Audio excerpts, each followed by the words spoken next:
Très bien. Bonjour à tous, ici Piero San Giorgio. J'ai l'immense plaisir aujourd'hui d'accueillir Idriss Aberkan. Bonsoir Idriss. Salut. Alors, ça fait en fait très longtemps que je suis ton travail. J'avais lu tes premiers livres, je les ai d'ailleurs offerts pour le 18, pas que, mais pour le 18e anniversaire de mon fils aîné, notamment Libérer votre cerveau, traité de neurosagesse pour changer l'école et la société, et puis L'âge de la connaissance. Donc, c'est des livres qui sont devenus introuvables, mais que j'avais beaucoup aimé à cette époque. Mais je dois avouer qu'il y avait chez toi un petit truc qui m'agaçait à cette époque-là. Tu avais des formidables conférences sur le biomimétisme, j'avais suivi ça avec passion et beaucoup d'intérêt, mais il y avait un petit côté premier de classe que je trouvais un petit peu agaçant, et je suis peut-être pas le premier à te l'avoir dit, mais en tout cas, j'ai été ensuite fortement impressionné par ton courage lorsque, pendant la crise Covid, tu es sorti, en tout cas c'est comme ça que je t'ai redécouvert, pour prendre la défense de beaucoup de gens qui eux-mêmes étaient courageux, notamment le professeur Raoult, par rapport à l'utilisation de médicaments soi-disant dangereux et qui en fait non ne l'étaient pas et auraient pu prévenir ce psychodrame.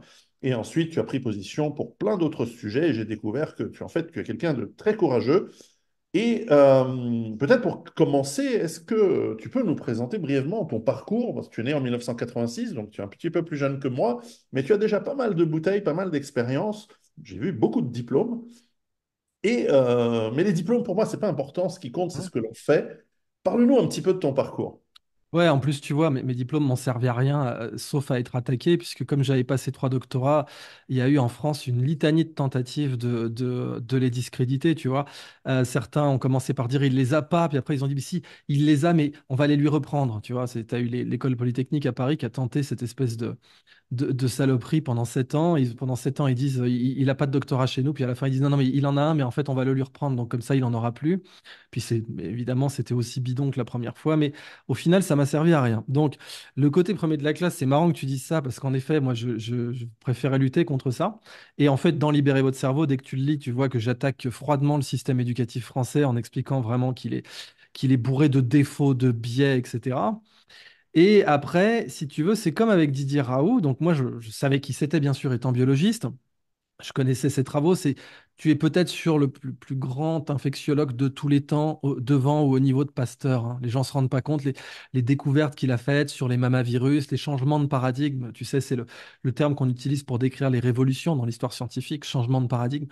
Les changements de paradigme qu'a posé ce mec, c'est du délire.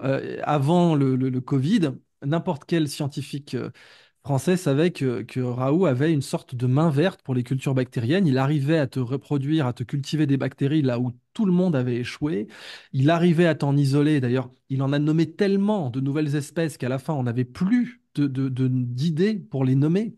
Donc, tu avais des Raoulti, des Massiliensis, tous les noms latins qu'on utilisait, donc Marseille ou Raoult, IHU, N6. Enfin, à la fin, ils arrivaient même plus, parce que tellement l'IHU a nommé de bactéries que ce mec a découvertes. Et c'est un tiers, enfin, découvrir plein de nouvelles bactéries, c'est un tiers de ces découvertes. Donc, quand j'ai vu des mecs qui avaient même pas une licence de lettres débarquer en disant ce type sait pas faire de la science, quand j'ai vu un Enthoven la grandeur de gloire, je te rappelle récemment, c'est de montrer que il pouvait avoir 20 au bac de philosophie, tu vois. C'est le mec qui a couché avec la copine de son propre C'est le père, je mec qui a crois. couché avec la femme de son propre père, absolument.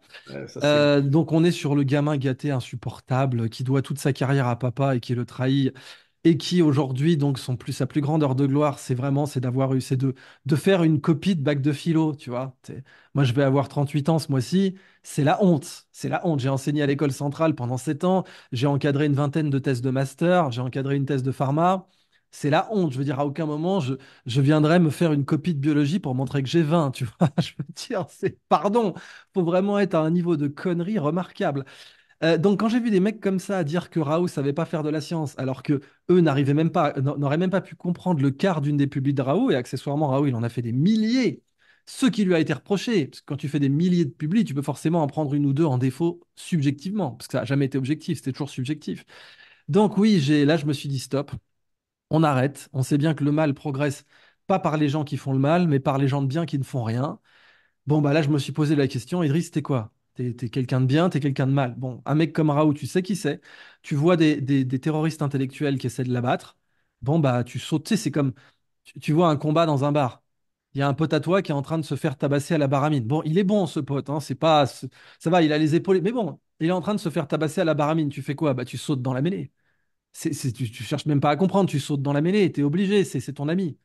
Tu peux pas, même si tu sais que tu vas prendre des coups, même si tu sais que tu auras des points de suture et les oreilles en chou-fleur, tu vas, et les points de suture et les oreilles en chou-fleur, c'est le terrorisme intellectuel que j'ai vécu, de la censure sur YouTube, du harcèlement sur Wikipédia en long, en large, en travers. Enfin, le classique, quoi. Mais tu peux pas faire autrement. Tu pourras pas te regarder dans la glace si tu laisses ton pote se faire défoncer à la baramine à la sortie du bar. Donc, c'est ce que j'avais vu avec Didier. Après, bien sûr, quand j'ai vu les excès gravissimes, tu vois. Et là, aujourd'hui en France, tu as le CNRS qui commence à se rappeler qu'il fait de la science et qui vient de sortir un rapport en disant, ah quand même, les plages dynamiques en France, les rayons culottes fermées, les cafés assis, c'était pas scientifique, c'était juste une expérience d'obéissance collective. Tu vois, le CNRS écrit ça, mais 4 ans plus tard. 4 ans quand il fallait le dire dans le feu de l'action. Cependant que, encore cette année, tu as eu un taré comme Olivier Véran qui a dit j'ai tapé sur Google Gourou et Raoult et j'ai plein de résultats qui sont sortis. Tu vois, c'est ça sa conception de la science. C'est ça sa conception de la science. Donc, on a eu un niveau de corruption scientifique académique sans précédent. Il fallait défendre les gens qui méritaient d'être défendus. Comme Perron, comme Raoult, comme Alexandra Orion-Caude, comme Marc Doyer, dont la femme est morte de la maladie de Creutzfeldt-Jakob, la vache folle. Et on a des scientifiques très sérieux qui ont relié ça au prion de like subdomains de la protéine spike, dont les pseudo-vaccins nous en faisaient fabriquer, puisque c'était ça fondamentalement, hein, l'injection d'ARN messager, c'était pour qu'on fabrique de la protéine spike. Et là aussi, bah, il fallait lancer l'alerte. Et aujourd'hui, on voit que les lanceurs d'alerte sont criminalisés dès que possible.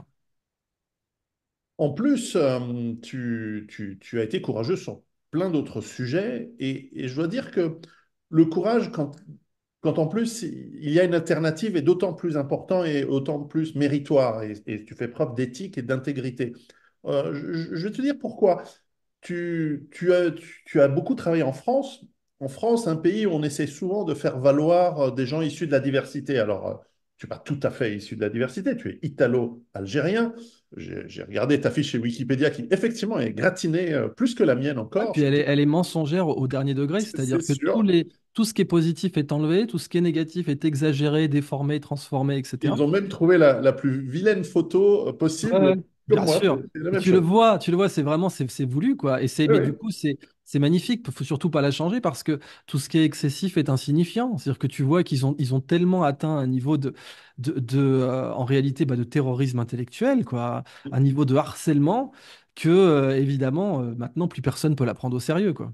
C'est sûr. Et donc, bon, bah, tu as des parents qui sont des gens intéressants, qui sont, je trouve, très, très bien. En tout cas, de ce que je vois ce que j'ai pu regarder pour préparer cette émission. Et certainement, tu aurais pu jouer la carte, alors excusez-moi du terme, mais de l'arabe de service, Complètement. et tu aurais pu devenir ministre. Enfin, franchement, c'était la voie dans un pays comme la France, qui est aussi pourri, d'un point de vue idéologique, à mon avis, tu aurais pu en profiter et te placer et te faire valoir en étant bien soumis au système, mais avec un peu d'ambition, monter, monter, monter. Et donc, face à cette alternative, qui est une voie royale, alors c'est une cage dorée, certes, mais c'est une voie royale, tu as choisi la résistance. Je tiens à faire savoir que tu as des formations, tu as plusieurs chaînes Scanderia, tu as ta La chaîne YouTube, chaîne je YouTube. mettrai tout ça ci-dessous. Il y a un moment dans la vie, tu n'es plus, effectivement, bon anniversaire, 38 ans, tu n'es plus tout jeune, mais tu es encore jeune. Et il y a un moment dans la vie où on fait un choix entre dire je vais voler par mes propres ailes intellectuellement, éthiquement, moralement, ou voilà, être ambitieux et marcher sur les autres. Et tu as pris le bon choix, je crois.